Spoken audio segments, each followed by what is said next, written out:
Logika sabağında biz bugün kesiyor kuru әдісі бойынша есептерді, логикалық есептерді шешуді үйренеміз. Ендеше бесіндерге логикалық есепті оқып берейік. Тыңдайық. Дастан, Ердос және Айнаш мектепке 12, 26 және 49 автобуспен барады. Дастан 12 автобусқа отырмайды, ал Ердос 12 және 49 автобусқа отырмайды. Кім қандай автобуспен келеді? Бұл логикалық есепті біз кесте құру әдісі арқылы шығарамыз. Яғни бұл есепті кестеге саламыз. Енді кесте құру әдісінің өзінің ережелері бар, қалай орындалу керек. Кесте құру әдісінде біз жаңағы есептегі мәліметтерімізді енгіземіз. Не туралы, кімдер туралы, нелер туралы.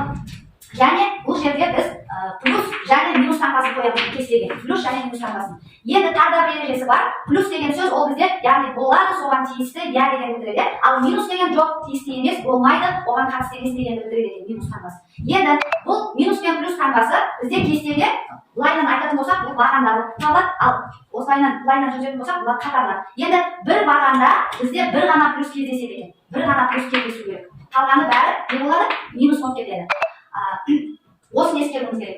Не болмаса, егер қатар бойынша алатын болсақ та, бір ғана плюс кездесіп, қалғаны түгел минус болып кету керек екен. Осы ережені ескеруіміз керек балалар. Жақсы. Ендеше біз осы есепті шығаруға тырысайық, осы логикалық есепті. Ендеше балалар айтып жүріңдерші, есеп кімдер туралы? Сосын, Ердос, Айнаш туралы. Дастан, Ердос, Айнаш туралы екен, де балалар? Жақсы. Ендеше олар не істепті?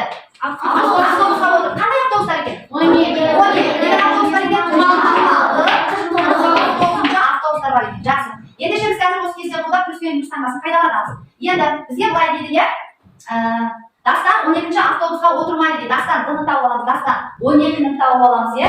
Дастан 12 автобусқа отырмайды дейді. Ендеше минус таңбасы бізде болмайды дегенді білдіреді. Екеуінің қиылысқан жеріне минус қоямыз. Дастан 12 автобусқа отырмайды.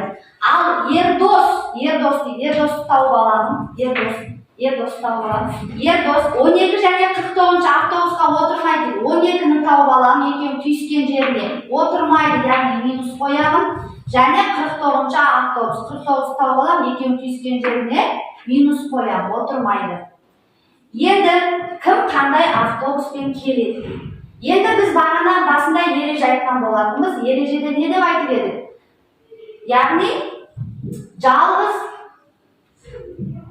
қатар бойынша тұратын болса, жалғыз плюс кездеседі деген болатынбыз. Ендеше 2 минус тұр, ендеше мына жерде заңды түрде плюс тұрады. Плюс. Енді келесіне қарайтын болсақ, 2 минус тұр, бұл баған бойынша тұр. Ендеше міндетті түрде мына жерде плюс болады деген сөз. Плюс таңбасын қоямыз. Плюс болады. Жақсы. Енді не істейміз ары қарай? Плюс, жалғыз плюс болады деп айтқан болатынбыз. Не баған бойынша ендеше қалғандары не болып кетеді? Минус болып кетеді екен. Жақсы, минус.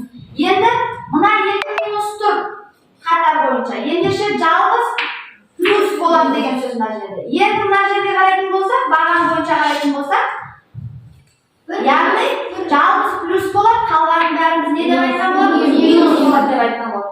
Міне, біз логикалық есепті кесте ұру арқылы шешіп алған екенбіз. Ендеше, кім қай автобуспен келгенін енді біз айта аламыз. Демек айтып жіберейік, Дастан қай автобуспен келген?